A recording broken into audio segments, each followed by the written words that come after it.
ever look out into the vast sea of the universe? And challenge even your own imagination? You don't think we're alone, do you? When you hear that the government is doing something, you always believe it, don't you? We are your third eye. This is Chasing Prophecy. Challenging your beliefs and pushing the boundaries of your imagination. If it's unexplained, we're talking about it. Whether you're a believer or a skeptic, we cover everything from political mayhem and tyranny to alien abductions and paranormal phenomena. You are not alone. This is the Chasing Prophecy radio program. And now your hosts, Jenny Nicasio. Hello, New Orleans on FM 107.7 and 105.3 Henderson Point, Mississippi, and everyone streaming around the world. I'm Jenny Nicasio, welcoming you to Chasing Prophecy Radio. Tonight's show is extra special. We're thrilled to have Timothy Renner with us. He's an expert in folklore and paranormal, and he's going to share some amazing stories with us tonight. But before we jump in, let's quickly talk about today's big news. Alex Jones is back on X, formerly at Twitter. And I'm really happy to say I am very excited about it. Thanks to Tucker Carlson and Elon Musk. I'm telling you, it's a big shift in the media world, and I'm so glad he's back here to talk. I can't stand it. I love it. I listened to him today. It was great. It was really neat hearing him back on X with Elon. And I have to say, it's going to be great. And we're going to talk about that too tonight. So if you want to chime in, don't be shy. I want to hear from you too. So if you got questions for Timothy or something to say, drop us a message in the chat. Don't forget, your thoughts make our show even better. And I really mean that. And don't forget to share the link to our broadcast. The more people we have, the better it's going to be for everybody. So we're going to journey into the unknown tonight. So we're going to be exploring fascinating tales with Timothy, from Toad's Roads, mysteries to ghost stories, and Bigfoot sightings. I just want to take a little pause right now to say something about last week's show. We had John Friedman. And his credibility has shifted a little bit since he was causing some issues for me. I don't know if you remember me saying in the beginning of the show, he caught me in my rollers. Well, he's putting little rumors out there. He caught me in purple panties. So I'm going to let you know, I don't own a pair of purple panties. Okay. So I just wanted to get that off my chest. So thank you all for being here in the chat. I'll say a formally hello to you. But first of all, I just want to let you know, Timothy Renner is really a cool guy. Not only does he look cool, he is cool. And he's been on a lot of different podcast radio shows, coast to coast for one of them. So get cozy, grab a cup of coffee or maybe a bourbon. I don't care what you do. But join us for an exciting evening. And this is Chasing Prophecy Radio, where we step into the world of mystery and adventure. And as always, this episode is sponsored by the United Public Talk Radio. And I want to welcome Timothy. So let me go ahead and bring you on without further ado. I got to pull you up before I forget. Hello, sir. I love the hair. I love it. Thank you. I want to do that. But a lot of people have been telling me, no, especially my kids say, Mom, don't do it. You'll look like an old lady. But, guys can pull it off. Women, I earned it. You did, and I have to say I love it. I love it. I love it. I love it. I would like to make an announcement. This is the first announcement I'm making this anywhere. Oh, good. For the whole world, I also do not own a pair of purple panties. Love it. I want to say a shout out to everybody in the chat. Kelly, how you doing? Yay, Alex Jones, I'm excited too. Debbie Freeman, Kelly Foster, Cindy Mitch, Debbie Freeman, Nicole. John, I'm going to have to take you off there because you know what, Johnny, baby, you're not going to be welcome here if we have any more issues like that. I will ban you from the talk, and I will do it. I will. I like to ban people, Why not? Twitter got away with it for how many years with Alex Jones? But anyways, now let's jump. Hi, Mark. How you doing? Don't be scared. Make sure you post and make sure you hit the link and share this. And I want to thank again United Public Radio. Okay, let's go right into it with this question. We only have an hour, and we're also on Tuesday, so I just wanted to make sure you guys know that we're on Tuesday too, and we have big old Stan Gordon back in the house. Okay, Timothy, welcome, Timothy. Can you tell me about your initial fascination with folklore and the paranormal, and what sparked your interest in these topics? Well, I'd like to say I grew up in the golden age of Bigfoot. I was born in 1970. The Patterson-Gimlin film was filmed a few years before that. The In Search of was on TV when I was a kid, and movies like Legend of Boggy Creek, and it just fired me up for Bigfoot. I loved Bigfoot as a kid. He was on $6 Million Man. He was on that. So yeah, I just was fascinated with it. And though I didn't have any experiences with Bigfoot when I was young, I absolutely loved it. Interestingly, I did see a UFO when I was young, and I wasn't that into UFOs at that point. Later, that would come. I would become more interested in that. But for some reason, Bigfoot always fascinated me, and I was into things like ghost stories and stuff. If someone told me there was like a hey, there was a ghost down, people were seeing a ghost down the road on this particular road or in this particular old mill or something, I'd always bug my parents to take me there, because once I found out that these things were real, or people were saying they were real, at least I wanted to be a part of it. And that's folklore, and I didn't know that's what it was called at the time. I just loved it, and I loved the idea that these were things that people were really experiencing. And, as I grew older, I got into girls and punk rock and so forth in my teenage years, and kind of went off in other directions. But I came back to it once, I was a little bit older and had my own kids and got back on the internet. And one day I looked up Bigfoot and realized it hadn't stopped in the 1970s. There was plenty of it going on. Mm-hmm. And I sort of became refascinated and wrote some articles that got picked up for in the Weird Pennsylvania and Weird USA books. And then the series of events regarding those kind of led to me writing my own books and eventually starting a podcast, and it's been full blown since then. Hell yeah. In your book Beyond Seventh Gate, you explore legends of Toad Road. What exactly is that in the Seven Gates? So from hell, for those who aren't familiar with it, could you briefly describe to me what that is? Yeah, I think because of those Weird Pennsylvania and Weird USA books, that's probably one of the bigger legends in Pennsylvania. It has a real hook to it, the Seven Gates of Hell. Ooh, Yeah, Seven Gates of Hell. That's a good title. Yeah. Scary. And unfortunately, they didn't let me write that article. I wrote another article in that book, but they used my photos. And they printed it next to a story that's complete bunk. And I had asked them when they were publishing the book, I said, hey, please let me proofread whatever you're using for the Toad Road article. Mm-hmm. There's a lot of nonsense out there. And I was very disappointed to find out that they printed my photos next to this story that's complete bunk. And I decided right then, well, now I have to find the real story of this place.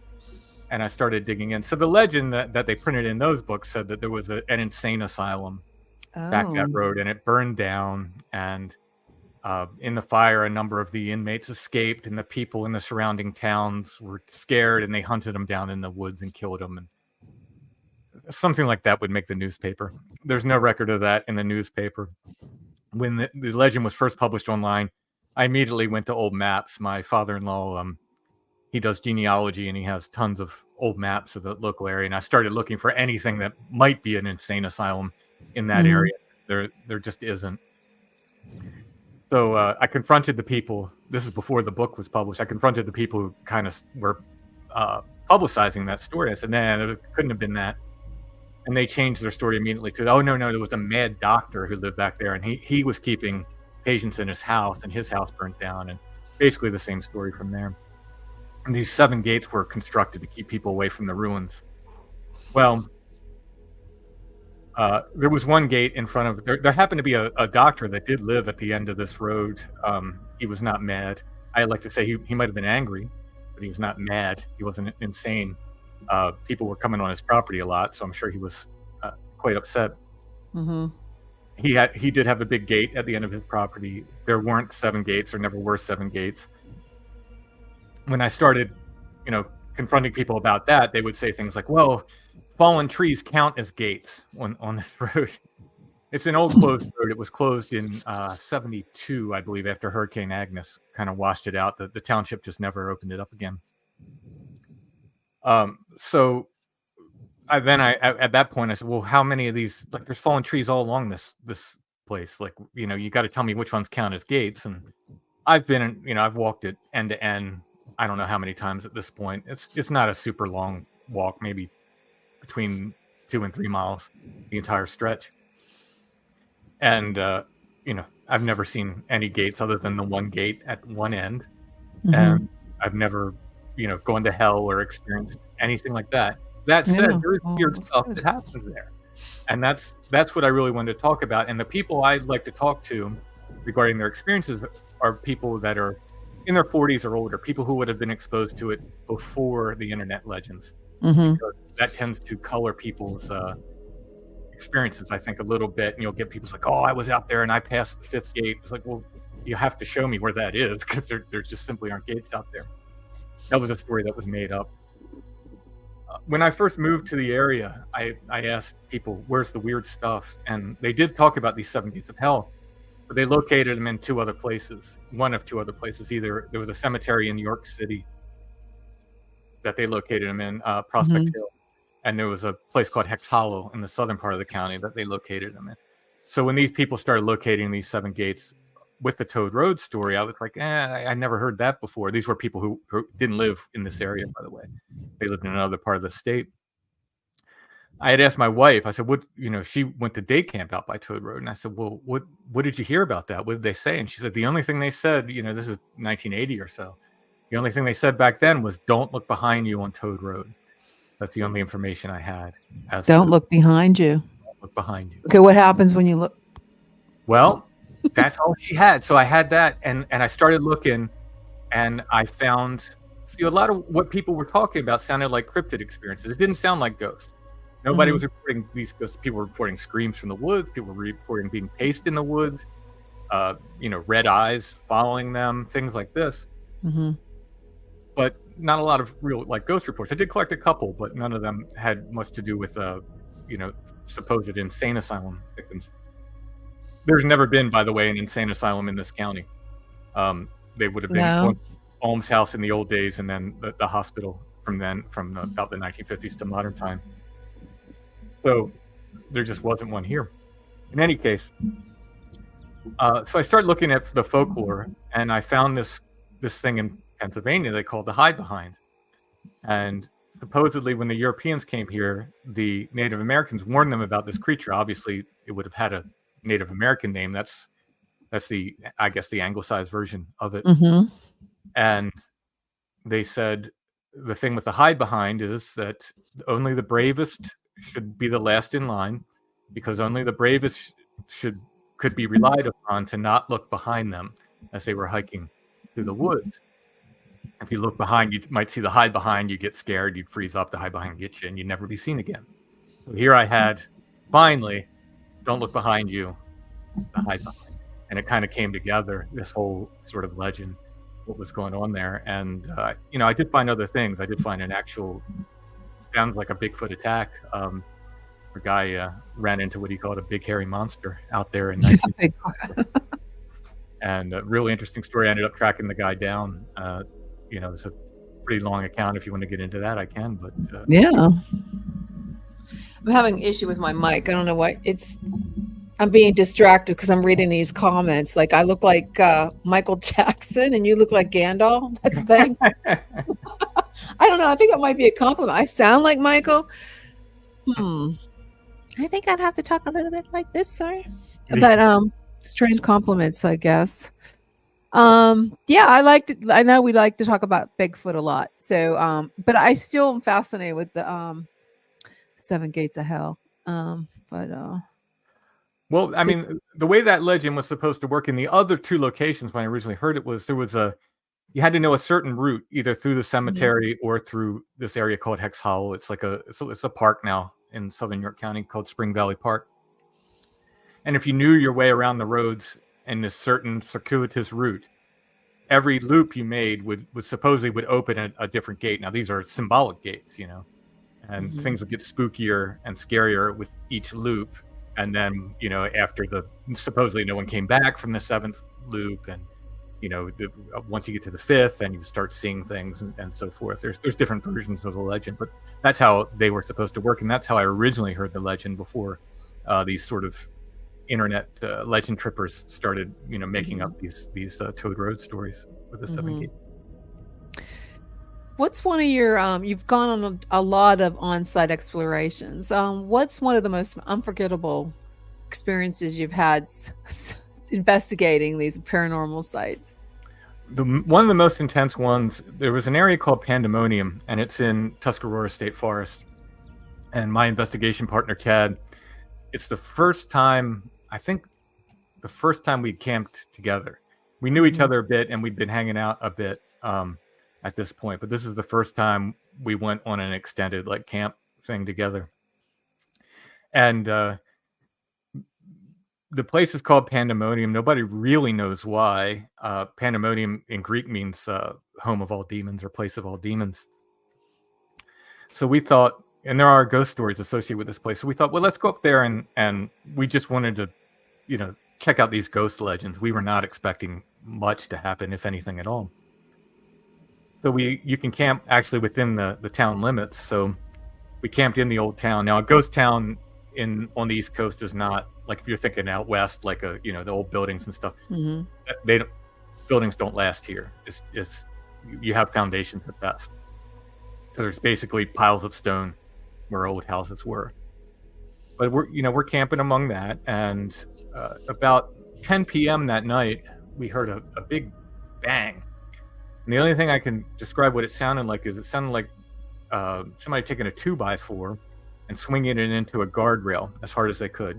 There's this huge clang.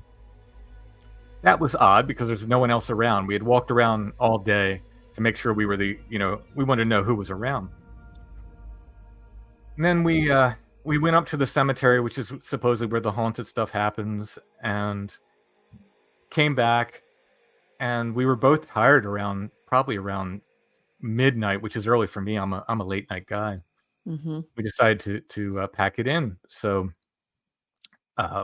Cad, my buddy, he's in a lean-to. I'm in a regular sort of tent, and we crash out. And then about 3:30 in the morning, I'm woken up by wood knocks.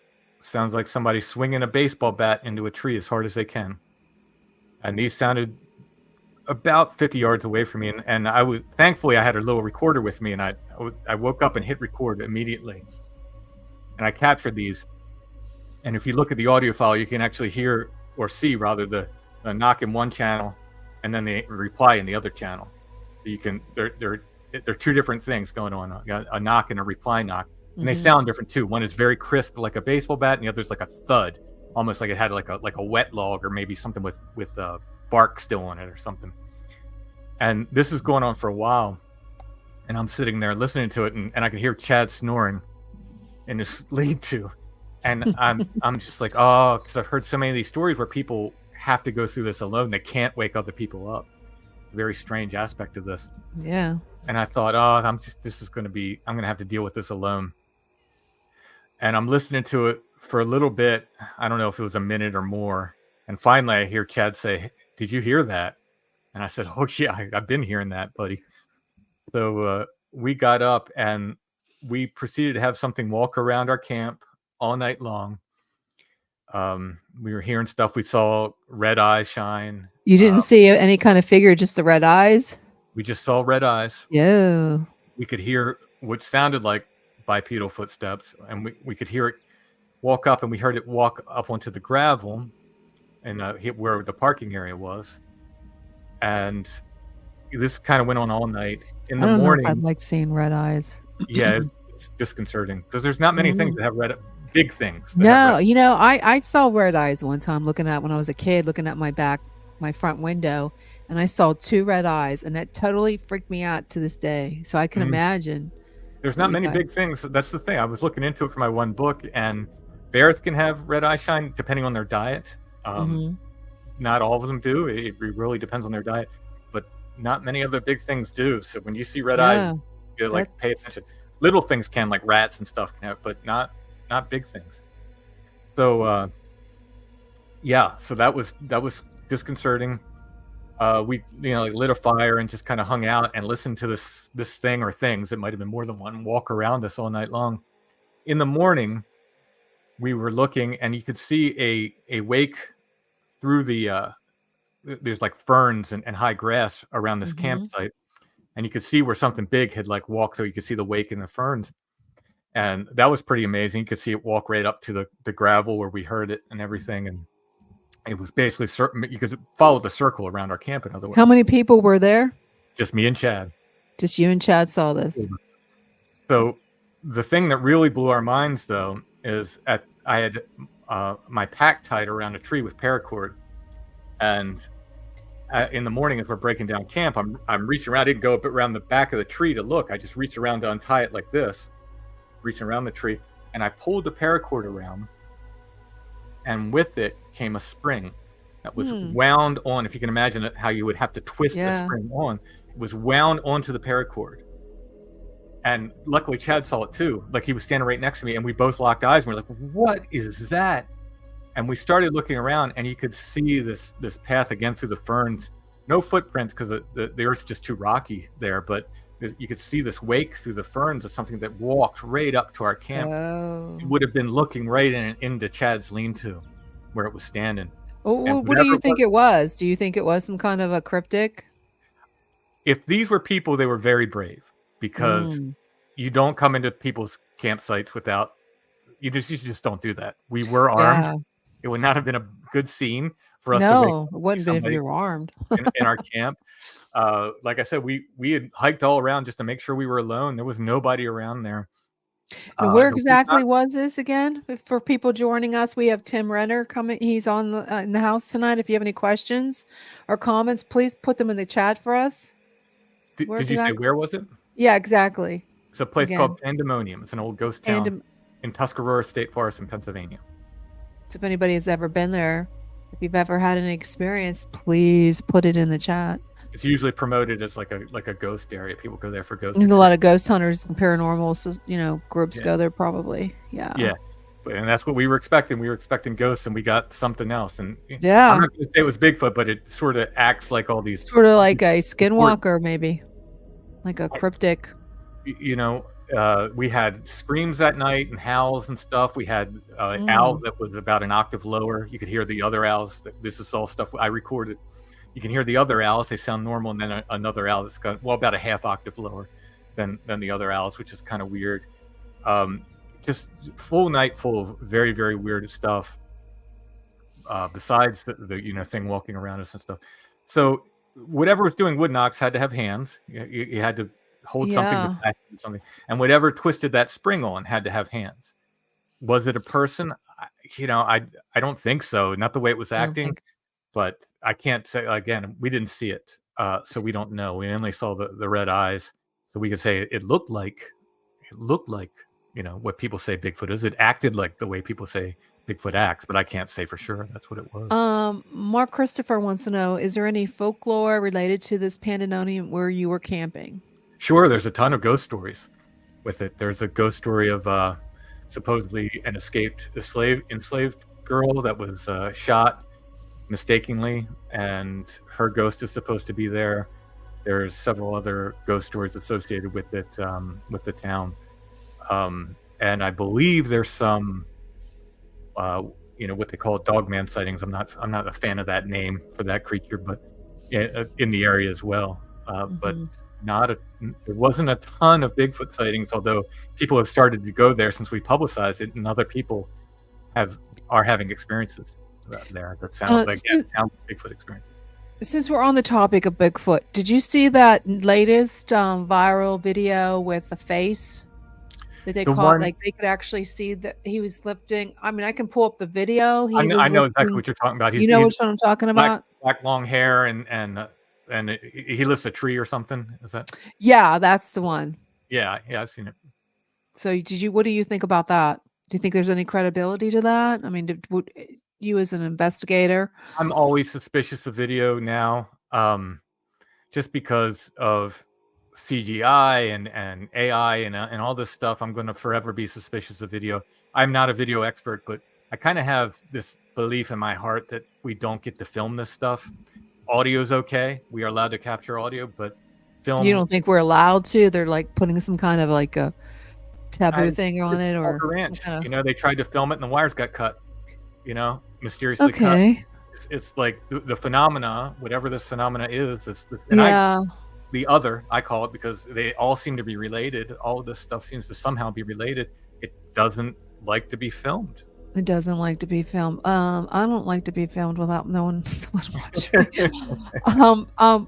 Kazan says, what are you saying? They don't like to say skinwalkers SW. Why is that? What do you think that is?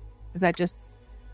I don't know. I know a lot of people, you know, certainly associated with First Nations beliefs and so forth, and I know they have certain taboos amongst them in the way they treat that whole phenomena. And I'm not an expert on that, so you know, it's kind of not sure. So, well, getting back to Bigfoot. Okay, so there's all these videos. There's all these viral videos, like on TikTok or like YouTube, Instagram. They have them. This guy, if he wanted to be seen, don't you think he would have let it? Like you said, wouldn't he have shown himself before that? I'm saying, like, why would he?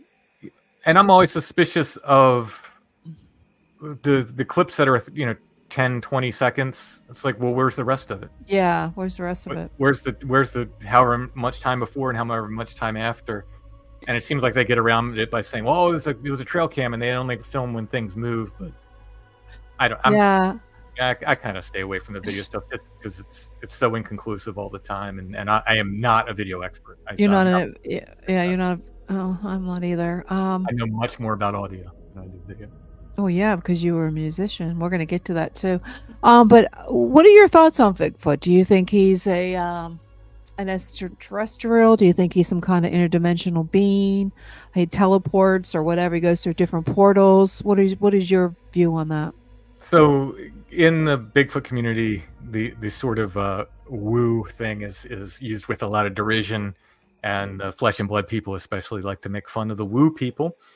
But whatever's going on with this creature, it seems to me it's paranormal, in as much as if it is a natural animal, it doesn't act like any other natural animal out there. We don't have explanation for how it maintains its diet, how it hides, how it does so many things it does. It's the king of evolution, if it is a natural animal, which in itself might be paranormal. If it has that many evolutionary advantages, it's way more than any other creature that's ever been documented. If the DNA reports are correct, and I'm not saying they are, but if they are correct, then it has novel DNA that's unlike anything else on the planet. Well, that alone makes it paranormal. It's not like anything else. It's paranormal. It's outside of normal. So exactly. Whatever they are, they're not normal. They're not normal animals, and I'll stick to that. But I can't say what they are. I don't know where they come from and where they go. Those are the two big questions, and I'd love to answer that. But I just, at this point, I don't think they're natural creatures at all. And I believe all the witnesses that come to me. I believe they're seeing what they're seeing. I'm not saying they're lying. I absolutely believe it, and I believe these things are out there. I just don't think they're natural animals. No, I don't think they're natural either. Do you think of all these disappearances of these people and kids have anything to do with Bigfoot? Do you think he's, maybe taking them? Do you think he's like, a lot of people think, oh, he's not dangerous, but if he's not dangerous, why would he be taking people, or is he killing them? I mean, is he using them for food? That's my question. Like, they say he's not dangerous. He's probably just out there just trying to live among us. There has been a number of reports of, and this goes back hundreds of years, of attacks from these things. It's rare. It's much rarer than somebody just seeing one and it walking away. But these attacks are out there, and they've been out there for years. And there's many modern attacks. If you listen to like Sasquatch Chronicles and stuff, if you had many cases of modern attacks of these things. So to say that they're peaceful creatures, well, no, I don't think they're killing machines. I think if they were, they'd be walking through the side of our houses, like the Kool-Aid Man, and getting us. You But hear these people that say that they've had close encounters, that they're coming to them at night, and mhm. I, unless it's some kind of a, I don't know, like a shaman. I don't think I can't picture Bigfoot like coming to you at night and just like meditating with you. Yeah, I, yeah. I mean, I again, it's- maybe, but I can say this about the repeat encounters versus the non-repeat encounters.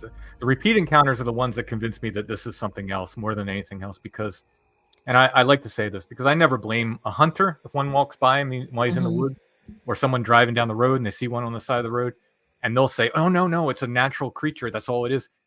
To them, that's what it looked like. I don't blame them for that, but it's the people that have them coming onto their property continually. And these are my favorite cases. I love when I get them. I love when people call me and say they have these. Those are the people that say, "Look, this thing comes on my property. I've seen it multiple times." And then you start asking follow-up questions, and then they'll say, "Well, yeah, I also see weird lights in the woods, and my house has poltergeist activity, and this and this and this and this." It's like a checklist of weird stuff. So this weird stuff goes along with these creatures. Doesn't happen when you just see it once, but when they're around all the time, that's when this weird stuff comes up a lot with it. So, you know, and Kaz, weird stuff goes hand in hand with Bigfoot. he has a comment. I mean, some missing cases are unbelievable. 5-year-old kids traveling 10 miles in ragged terrain in 10 minutes. I know. And if you Yeah. watched Missing 411 Hunted, or if you watched any of the Missing 411s, they're totally talking about that. I Oh, yeah. mean, it's like, how could they go from one, point to another point in such a short distance, or finding them unhurt, or they find their shoes, or they find, Yeah. it's surreal. And I personally would never go to a national park by myself. And when I started listening to the Missing 411, I don't think I want to go camping anymore. I mean, if you hear some of the stories, because when I was younger with my kids, we camped outside in the yard and we saw some weird stuff. I mean, there was no developments behind us or in front of us or beside us. And we'd see these weird things that, about the campfire. So I could imagine if you're at a national park where there's nobody, nearby, and the only thing that's near you are deer or bear or who knows what else. And there's no one, they're going to hear you even if you screamed. That's kind Yeah. of scary. Yeah, I mean, just my personal opinion on the missing 411 stuff. I think he casts a very wide net, and I don't think necessarily all of those cases are like mysterious. I think some of them are explainable via like just serial killers or Oh a lot of God. people like frostbite. When they're suffering hypothermia, they will actually tear their clothes off and stuff. So, but not all of them. Some of these cases are legitimately weird. Those ones like the commenter stated, where somebody's appearing 10 miles away, with Yeah. some little kid on the top of a mountain, like a professional mountain climber would have trouble climbing, and here's a toddler Yeah. appearing. These are very strange cases, but Very strange cases. I don't know what to attribute them to. They're I just, don't until we know, I either. don't want to say, Bigfoot did them. Who knows what did Bigfoot it. did it. Strange stuff. Exactly. So you're also a musician. And how does music influence your exploration of the paranormal? Do you find any intersections between the music and the supernatural research? In as much as I do a lot of traditional folk songs, and that sort of keyed me into the way tradition works, and is passed down. And we had a saying in sort of traditional folk singing that a bad song doesn't get to become traditional. Something I might argue with a couple songs, but most of the time, I believe this is true. And the reason why is I mean, they're great melodies, and they're great stories, but there's also an essential truth being passed down rather, with most of these things. And I think it's the same with folklore, Mm. in that if there's no value to the story, it's going to go away. It's like, who cares? So a lot of these old folk tales, these about fairies and about monsters and stuff from our past, these are our ancestors telling us how they dealt with these same things that we're talking about today. They wouldn't have called it Bigfoot; they would have called it something else. They would Yeah. have called most of these things. They would have called fairies of some sort. If it was weird, Goblins and Yeah, exactly. But they taught us how they dealt with it, and I don't want to call them rules because there's no hard and fast rules of this stuff, but they sort of laid out these ways of dealing with this stuff, and it holds true today. A lot of what they were saying, there's a lot of wisdom passed down. So that sort of idea of the value of tradition sort of translated to me. And a lot of times you'll hear people talk about folklore as if it's fiction, and they'll be very dismissive. Again, a lot of this in the big, oh, that's just folklore. That's just folklore. Well, just folklore. Hold on a minute. Yeah. Like, no, this is our relatives passing down information to us. Sometimes it gets exaggerated. That happens. It's like we're going down the lane. A 10-foot creature becomes a 50-foot creature or something. Over time they become super giants. Versus Super giants. Yeah, it's just big things. But the way to deal with this stuff is in there. Again, when you're talking about super giants, I don't know if you saw that viral video about the big doorway.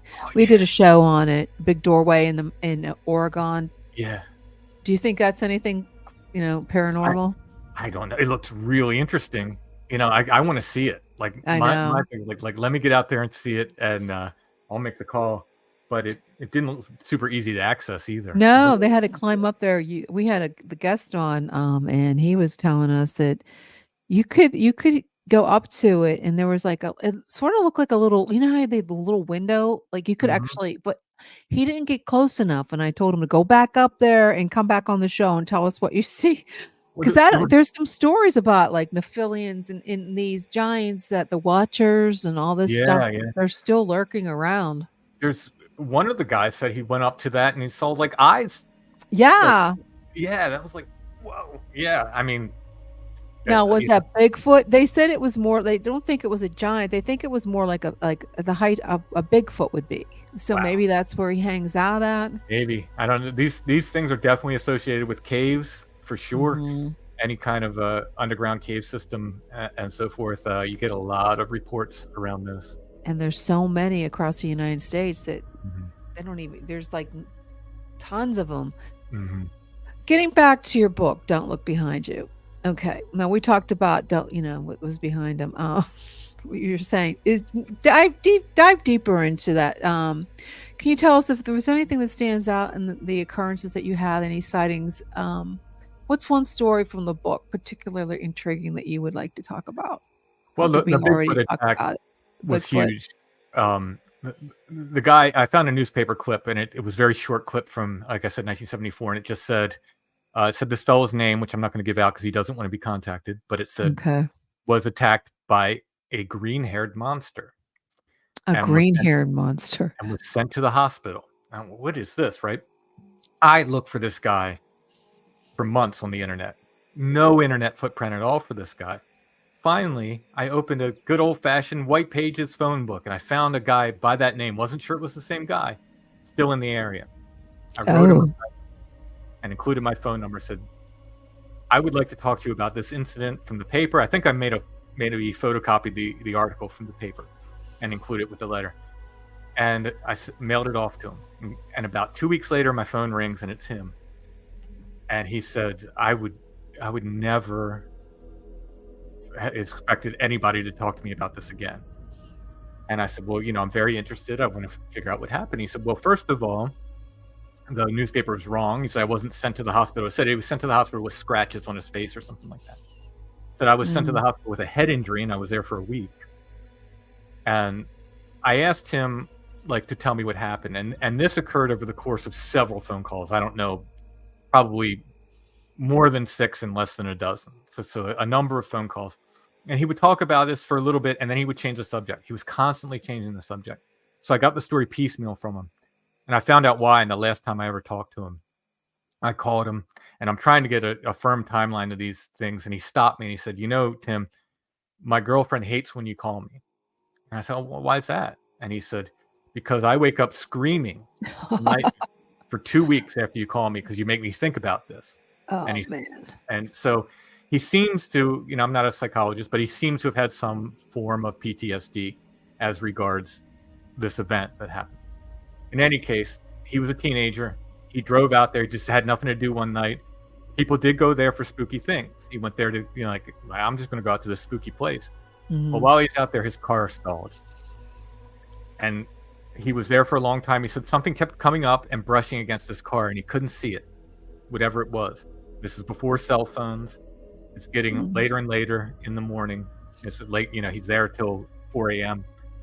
And he said, I just had to make a decision. Am I going to stay here all night, or am I going to do something? And he was so scared. This thing was, like I said, kept brushing up against his car. He said he got out and just took off at a full run through the dark. And he was running, and he ran into, and in his words, he said, I ran into a big, hairy monster. He never used the word Bigfoot. And he said, it beat me down. I ran into it, and it beat me down.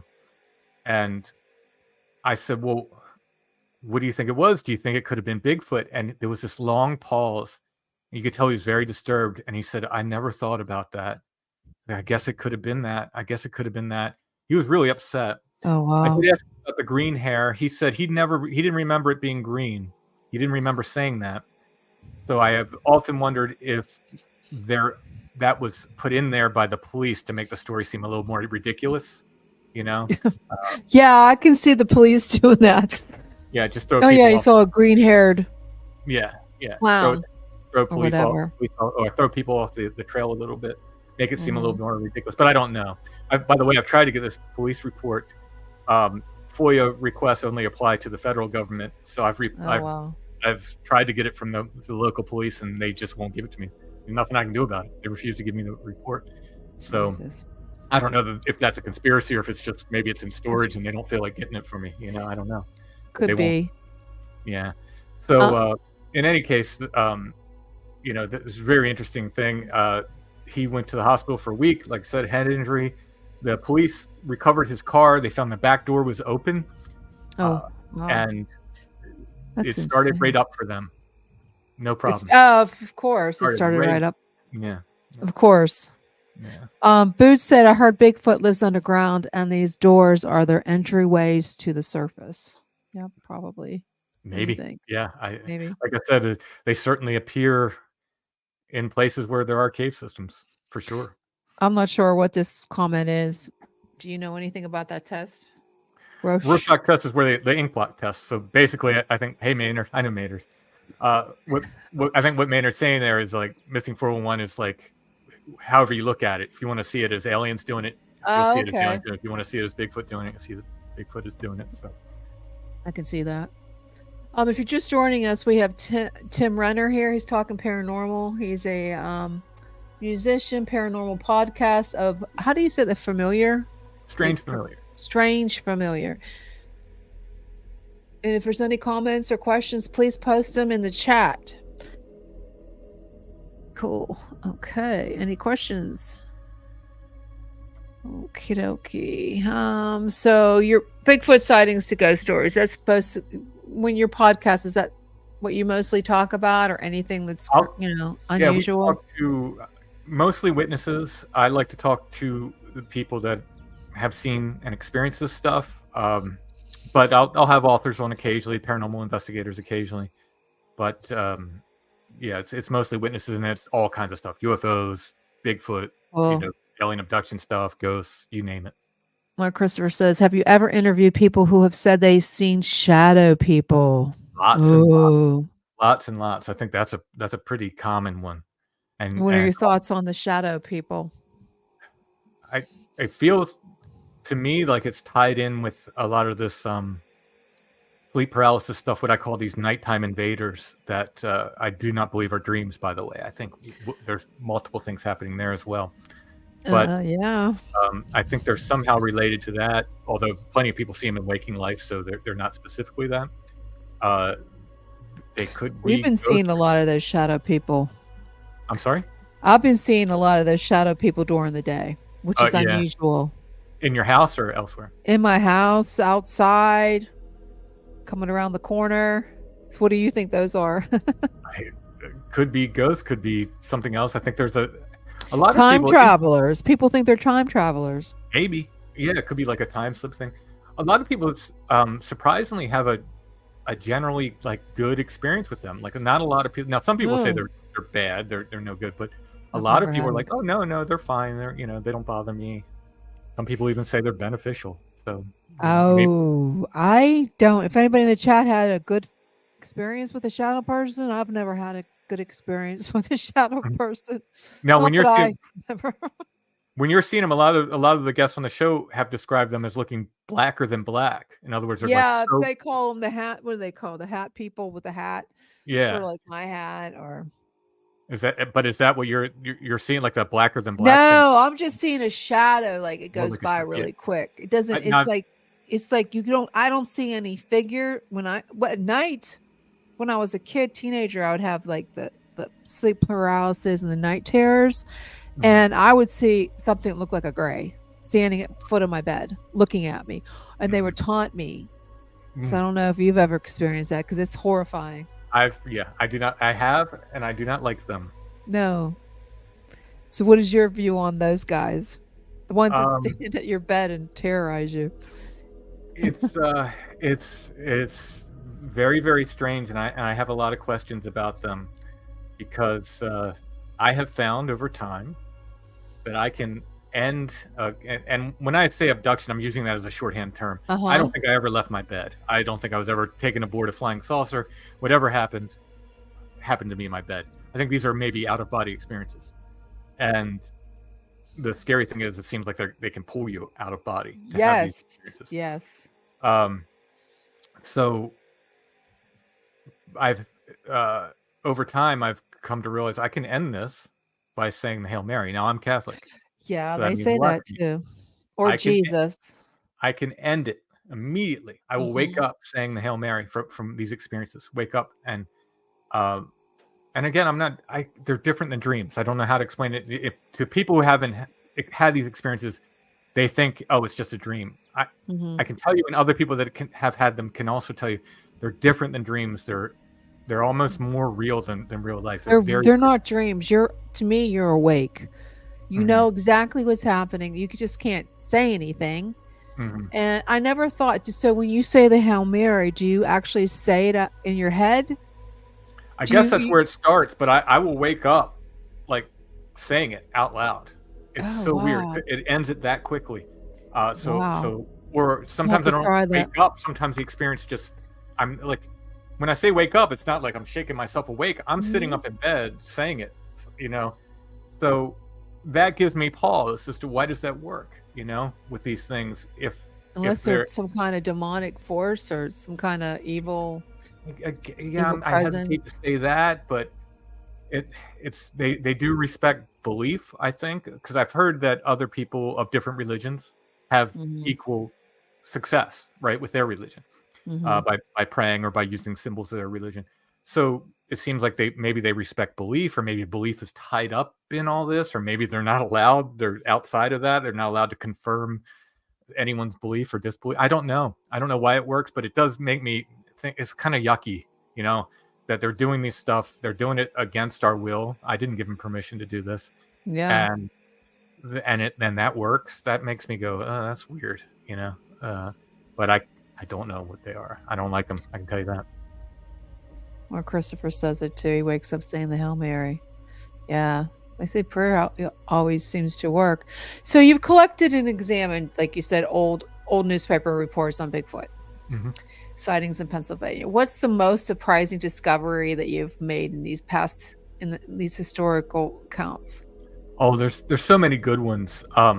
Overall, so mainstream science doesn't like witness testimony, right? Witnesses are unreliable. But as far as Bigfoot, we don't have much more than witness testimony. We have some really good footprints, casts of footprints, really amazing stuff. We got some hair samples.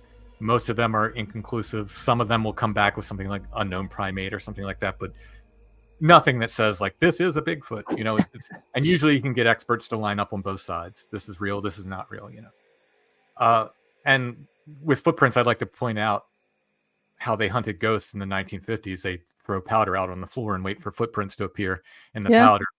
So, just the fact that we have footprints of something doesn't necessarily mean that it's a Bigfoot or a natural creature. But that said, this consistency of witness reports over hundreds of years, in regards to the behavior of these things. So they're talking about the way they attack or don't like dogs, the way they knock on windows and stare in windows, the way they seem to recognize what firearms are. These are consistent throughout these reports for hundreds of years. So to me, it's like, okay, maybe one eyewitness report isn't reliable, but when you have this hundreds of years of eyewitness reports and they're all reporting the same things, sometimes the look of the creatures is interesting because there seems to be a great variety of looks, from caveman-like things to giant chimpanzees to the patty-looking thing. But there's descriptions of all these different types of creatures. That's consistent. So that's very, very interesting to me. The fact that we have this consistent reports of their behavior, the way they act over hundreds and hundreds of years, tells me like, okay, there's something here. There's something that people were seeing back then that people are still seeing today. And I know people weren't reading these reports. They weren't out there until I published my book. I had to dig through these old newspaper, just going back 200 years to find them. These modern witnesses weren't reading these old reports. They didn't know about them. And yet they're telling the same stories. They're climbing on my roof. They're knocking on my window. They're doing this. They're doing that. Same thing over hundreds and hundreds of years. Absolutely fascinating. But, I've collected stories of Bigfoot attacks, of, people following tracks and sometimes finding creatures, sometimes not. Creatures living in mines and caves. All this stuff is in these old historical reports. They're wonderful. Yeah, like Pennsylvania seems to be one of the hot spots for Bigfoot and paranormal activity. So what makes it what makes this area so unique, like in terms of supernatural stuff that's happening? It seems like there's a lot of supernatural stuff. Yeah, when I started the podcast, I would say, people would say, "What is it about Pennsylvania?" I say, "Oh no, it's everywhere. It's just, I'm digging this stuff out." The more I'm into it, I'm like, no, maybe there is something about Pennsylvania. Could be the geographical makeup of the area. Could be, I look at things like magnetic anomaly maps, and there's a lot of these places where I'm investigating have magnetic anomalies there. That Toad Road, that area, it runs along a creek, and there's a magnetic anomaly that runs right the length of the road. So a lot of these other places I go, magnetic anomalies, very, very strange that these pop up with this stuff. Could be the number of creeks. There seems to be, and I haven't figured this out. When I talk to Bigfoot witnesses, one of the questions I ask is, where's the nearest creek? I've never had someone say there's no creek nearby. It seems to be where water is a lot. In all the reports. I've wondered if that's because I'm in Pennsylvania because we have a ton of creeks, but I don't know. I don't know. But I've never. Well, they said the Chestnut Ridge is real popular too. Oh yeah. Stan's out there on the. You said you're having Stan Gordon. Stan Gordon's on tomorrow. Yeah, he's gonna. Okay. I think yesterday was the anniversary of Kecksburg, so he's going to talk about and see if there's any, anything new going on. I know there's Stan a lot of people. is a great person, and I'm happy to follow in his footsteps. No pun intended. I love Stan, and we'll talk a couple times a year usually, and he'll update me on any stuff he has from my area. But his research paved the way for mine. Definitely. He isn't afraid to report if there's a UFO next to a Bigfoot. He'll tell it like it is. There was a UFO. Somebody saw a UFO. Exactly. He'll tell it like it is. I mean, here's a lot of people that don't believe in the Kecksburg thing too. Hi, Anthony. How are you? Great to see you here. Yeah, it's like there's a lot of stuff's going on, but because we're gonna have to wrap it up soon. But I just want to ask you, what would you tell a skeptic? What would you tell them that's the most compelling piece of evidence or any kind of information that you've done or research you've done to kind of show him or her? I had a friend who was very skeptical. There's an area we go to where we see weird lights, and pretty consistently. And he was very skeptical of it. He's a naturalist and a guy spends a lot of time outdoors, and he teaches foraging and so forth. And he said, "Take me to this place, and I'll tell you what you're seeing." Okay, all right. If you can tell me what they are, I'm happy for it. Let's solve the mystery. So we hiked in during the day to the area where we see the lights, and we stayed there till it got dark. And by the end of the night, he was on his knees laughing, trying to catch one of these lights that had come that close, trying to grab one of his hands. A lot of people don't believe in those. And he said, "I don't know what they are. I don't know what they are." But he was very happy to be proven wrong. He was excited. So just because you haven't seen it doesn't It mean doesn't mean it doesn't exist. it Yeah. doesn't exist. Yeah, people's experiences are different, and I often use the example of like, you could tell me there's a blue jay on you're walking up a trail and I'm at the head of the trail. You say, oh, there's a beautiful blue jay down there. By the time I get there, that blue jay may or may not be there. Doesn't mean you didn't see it. Yeah. Doesn't mean. So finally, before I let you go, what advice would you give someone exploring the paranormal? Like, that they want to be in research? What kind of advice would you give them? Be careful, be respectful, and take many, many breaks, by which I mean this topic can make you obsessive. And when you get obsessive about it, it can ruin lives. There's many, many examples out there. Look at all the ghost hunting groups with the infighting and they can't stay together, they break up. Look at all the drama in the paranormal world. It's a lot of drama. Take I've been frequent doing breaks. this for 4 years. It's a lot of drama. Yeah. Take frequent breaks, get away from it, have other interests too. And, just like I said, be kind and be careful. Yeah. So who can give us a little like where they can find you, your podcast? Sure. Strangefamiliars.com. That's my podcast. It's also whatever podcatcher you use. You should be able to find it on there. We're on YouTube as well. But strangefamiliars.com has links for me. It's got, if you like my artwork and my music, and links to my Etsy shop, links to my books to purchase on Amazon, all that stuff, and all the contact information there goes to me. Yes, ghosts are people too. Should be respectful to the ghosts. Well, thank you so much for joining us tonight. I really enjoyed talking with you. Oh, thanks for having me. Come back again. Sure, anytime. Okay. Well, that was fun. I really enjoyed talking with him. He seems like he knows what he's talking about. I'd love to have him back. Just wanted to shoot some more things out. What's going on? Tomorrow, Tuesday is Stan Gordon. I'm going to talk about him. He's my main man. He's so fun. And I'm getting back to Alex Jones. It's so great to see him back on X, formerly Twitter. I listen to Alex Jones. He's where I get my news from, and so you should check it out too. InfoWars. He might be doing his lives on Twitter. X. He gives us tomorrow's news today. He's having a lot of fundraisers out there, so make sure you get on InfoWars store and get some good stuff. T-shirts, all those books. I do like him. I want to keep him on the air. There's a lot of stuff going out there. We need to stay up on that. If you'd like to be a guest on the show, drop me a direct message. You can catch me on Chasing Prophecy Radio on Facebook. You can see me on YouTube, UFO Paranormal. We're on all kind of places. You can find me. We have our downloads are on Spotify, SoundCloud. Thank you, Sebastian. Thank you for joining us. It was a fun show. Yeah, I try to make it fun. But all right, everyone. That's going to be a wrap for Chasing Prophecy Radio. Big thanks to our New Orleans listeners on FM 107.7, our friends in Henderson Point, Mississippi on 105.3, and all of you for joining us from everywhere else in the globe. It's been fantastic having you with us tonight. And a huge shout out again to Timothy Renner for diving into those wild stories tonight. It's always a blast exploring the spooky, unexplained, right? Hey, don't forget, we've got Stan Gordon coming up Tuesday. And if you're into UFOs, Bigfoot stories, you won't want to miss what he's got to say, especially the anniversary was yesterday. The guy's a legend in the field. And keep in touch on social media. Will you share the link, please? Share the link. It helps us, and it really helps us seriously grow. Your support means the world to me.